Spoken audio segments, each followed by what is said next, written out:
Hello, fellow Sudokans, and welcome to Zen and the Art of the Guardian Sudoku Puzzle. It's Monday, the 18th of November, 2024. I hope you are keeping well, preparing for a whole week of fun, or a whole week of hard work, or a whole week of hard work that is fun, whatever. It's a Monday morning here in Bangkok, and I should be playing the easy level game of Sudoku from the Guardian's Sudoku in just a moment, and that means if you've never played Sudoku before, I will be explaining exactly how to play a very basic game. So stick with me, stay with me.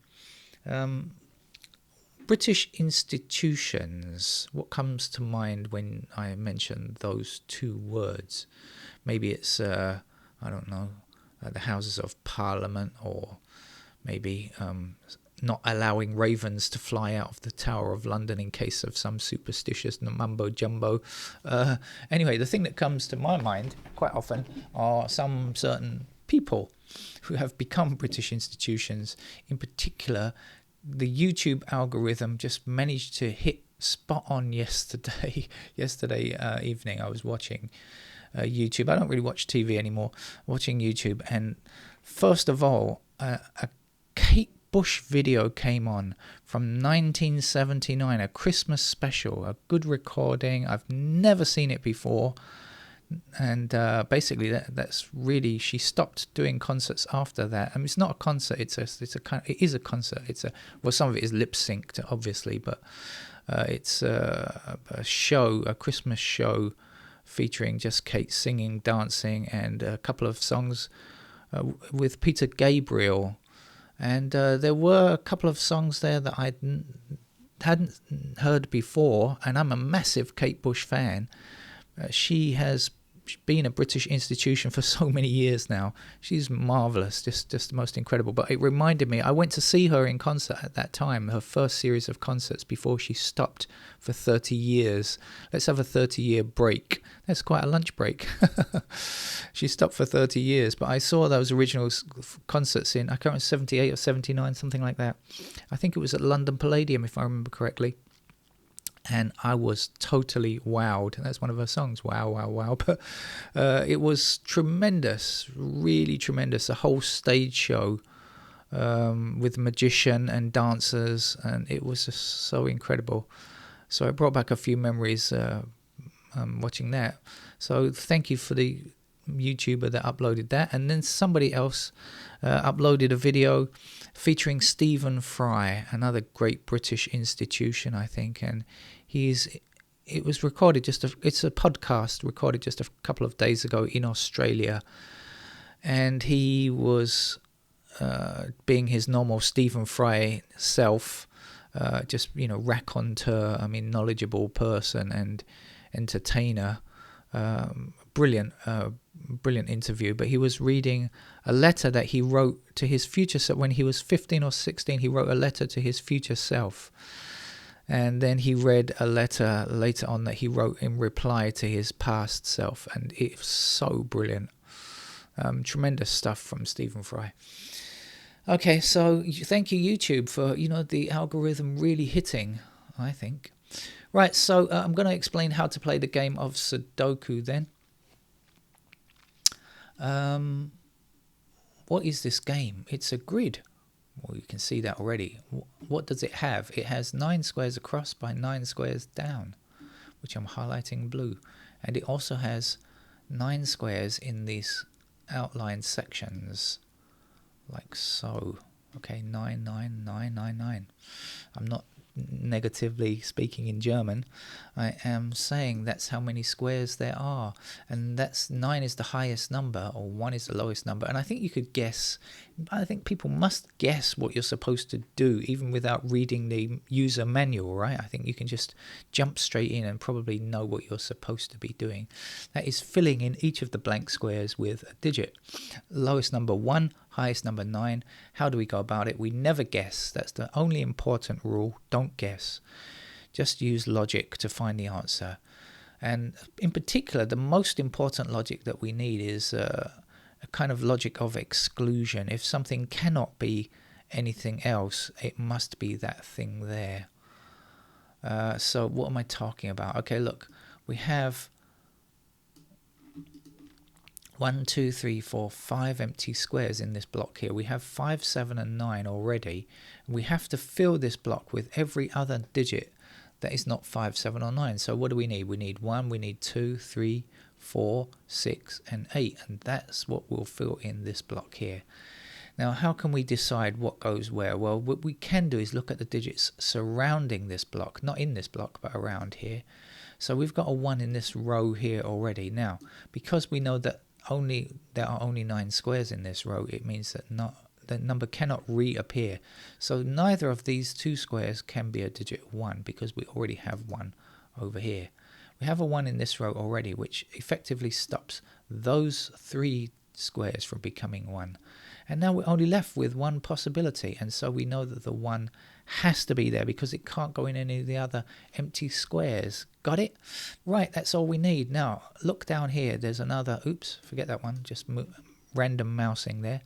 There is a digit 1 we can find in this particular block here. Now, use your eyes, scan, look for digit 1s, and you will see immediately, I think, we have 1 blocking down here, 1 blocking up here, 1 across here, 1 across here.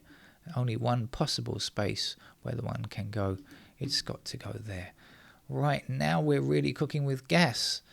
And let's not cook with gas. It's probably bad for the environment. Let's look for a 6 up here instead. We've got 6 blocking up here, 6 blocking up here, and 6 blocking all the way across here as well. 1 empty square. What goes there? You got it. It's a 6. We'll take the 6 that we just put in, which is often a good idea. Use the number that you just inserted is often good. 6 blocks all the way across here. None of these squares can be 6. Well, we already understand nothing in this block can be 6. But this is what we're looking at over here. None of these 3 squares. 6 blocks all the way across here. Neither of these 2 squares can be 6. So there's only one space for a 6. 6 all the way to the bottom, 6 all the way across. You see how I'm using the digit I just placed? That gives me a 6 there. Now if I use that one again, can I get a digit over here? The answer is going to be no, because we've got 6 blocking across here, and down here. So we know that 6 is in one of these 2 squares. So we have limited it, and this kind of information will be useful later. But we can't place a 6 yet because we're not sure exactly where it goes. It could be here, it could be here. So we won't do it.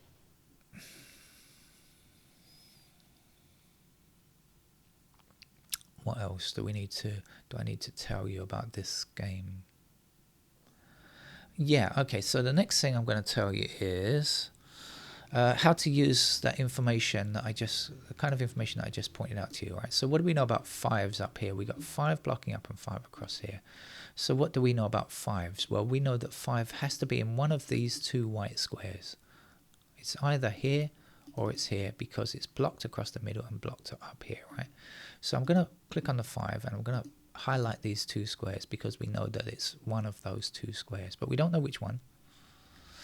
Now, if the 5 turns out to be in this square here, it's going to block all the way down here. And if the 5 turns out to be in this square here, it's still going to block all the way down here. So whichever position the 5 eventually turns up in, none of these 3 squares down here can be 5. Okay, so we're going to use that information. We know that these are forbidden. Then we've got 5 blocking down here, 5 across here, and 5 across here. So we can get a 5 in this square because we know that 5 has to appear in one of those 2 squares up there. That's how we use that kind of information. Speaking of 5s, we've got 5 across here, 5 across there. We'll get 5 in that square too. When I say 2, I should probably use the word also, because the word 2 is a number and that can be confusing.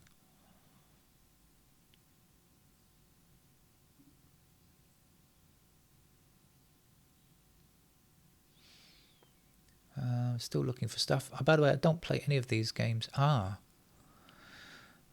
don't play any of these games ahead of time. All right, now, when you learn a bit more, you might start to look at more than one digit in a row or a column. So here we've got 2 and 3 in this column, which blocks all the way up here. So we know that this square can't be 2 and it can't be 3. So what does that tell us? It tells us that 2 and 3 have to be in those squares there. This could be 2 and this could be 3, or this could be 2 and then this will be 3. Which is which? Again, I don't know. Don't know which is which, but it will give us some useful information because we know that only 2 and 3 can appear in these two squares, nothing else. So these two squares here have to be the other two digits for this block, which are not 2 or 3. So it's not 1, it's not 2, it's not 3. It is going to be 4.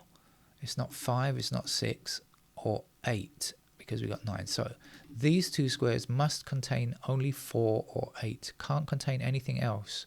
And guess what? We've got 4 blocking this square. So we know that that has to be a 4 and that has to be an 8. Now, if this is your first game ever and that was too quick, remember you can just go back and watch the video again, rewind it a little bit to make sure you understand it. There's only one digit missing from here now. 1, 2, 3, 4, 5, 6, 7, 8. So this has got to be a 9. That's our last number down there. We use that 9 that we just placed to go 9 across here, 9 across here, and 9 down here, giving us 9 in this square. Now we've got 2 numbers in this all white section that began all white, like a white supremacist cell. 9 blocking up here, and there's a 9. We don't allow white supremacy on this channel, by the way. If you are one, go away, never come back. 3 is the last digit for this row here.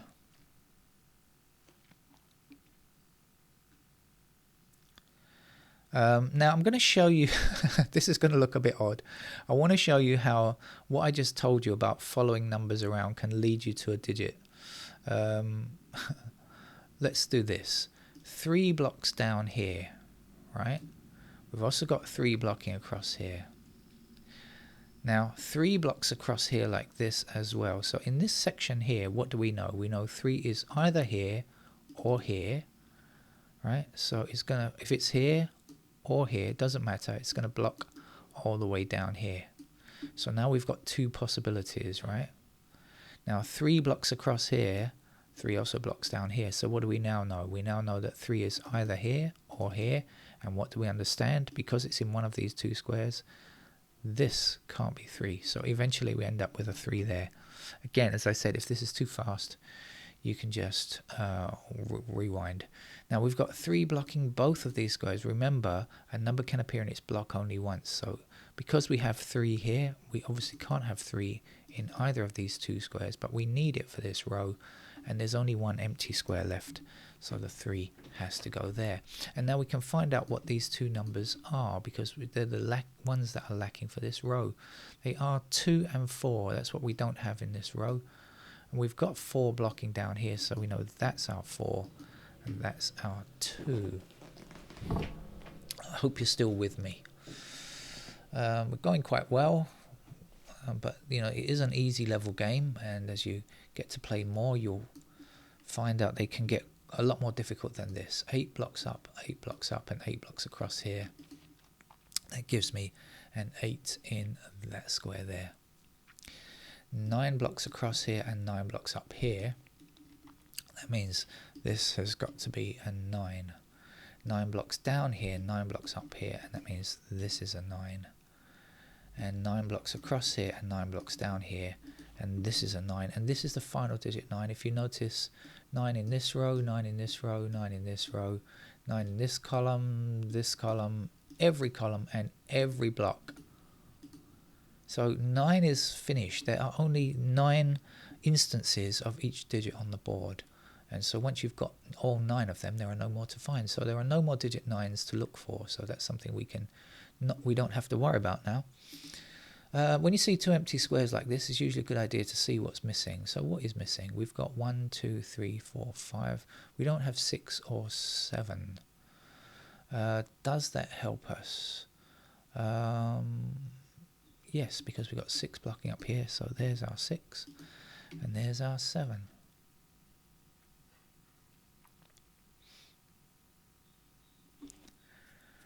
We've got 3 empty. We already worked those out before. We've got 3 empty squares here. Let's see what's missing. We're missing 3, 4, and 8. Any help on 3, 4, 8? And we're going to say no, not really. So we just have to forget that for now. There are 3 empty squares over here. What's missing from here? We're looking for 3, 5, 7. Aha! Now we see 5 and 7 in the same column. So we ask ourselves about this square here. Can it be 3? Yes. Can it be 5? No. 7? No. Well, then there are only 3 empty squares. If it's not 5 or 7, it has to be 3. And now we say 3 blocking across here gives us 3 here. And there's only one more digit left for this particular block, which is 2. So let's put it in.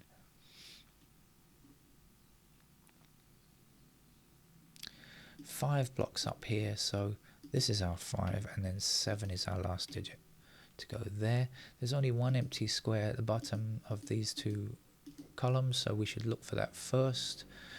1, 2, 3, 4, 5, 6. We don't have a 7, so let's put the 7 there. What about this column here? 1, 2, 3. There's no 4, so let's put the 4 there. 3 blocks across here like this. That gives us a 3 there, and the last digit for this column and this block is 2. Right. There's one empty square here, 1, there's no 2 in this row yet, so let's put the 2 there.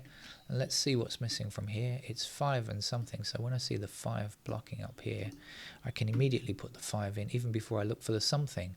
The something is in fact a 7. I can see that from missing from this row, missing from this block is 7. So that's what we do. Where to look now? I fancy this might bring us something, but I'm not sure yet. Yeah, it will. Actually, let's do it like this. Or let's do this. There are 3 empty squares in this column. 1, 2, and 4. Now we've got 1 blocking this square, 1 blocking this square. Or we've got another one blocking this square as well. So we can see that the 1 is going to go there. And now the 2 blocks this square, so we know that the 2 is there. And then the last number we needed was 4, which goes there. We have 2 blocking across here and down there. So there's our 2.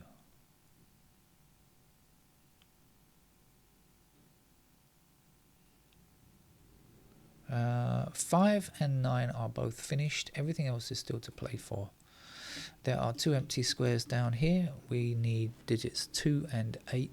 So we've got 2 from up here blocking down. So that's where the 2 goes. The 8 is the last number for this row. Now 8 blocks up here and gives us an 8 in this square here. And what's left? We've got 1 blocking across here and 1 down here. So there's our digit 1. There are 2 empty squares. They must contain 4 and 7. We've got 7 blocking down here, so there's a 7. This has to be a 4. One more number at the end of this row. That's a 7. And now the 7 that we just put in blocking up here, and 7 across gives us 7 in that square. That's the final digit 7. We now already have 1, 2, 5, 7, and 9 completed.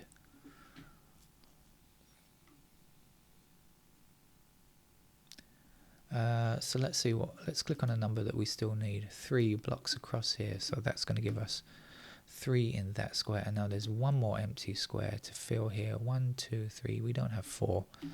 Let's put the 4 there. 4 across here and 4 down here gives us 4 in that square. 8 blocks across here giving us 8 in this square, and 8 down here gives us 8 there. We just need a 6 to finish here and a 6 to finish the whole grid, and that's our first ever Sudoku. Hopefully you've enjoyed the game and got the hang of it. If not, go back, watch again. There's lots of other easy games on this channel for you to practice and play. And once you've got the hang of it, move up a level to the medium level games, especially the Guardian ones, which are basically easy games anyway. And continue your Sudoku education. Take care. Bye-bye.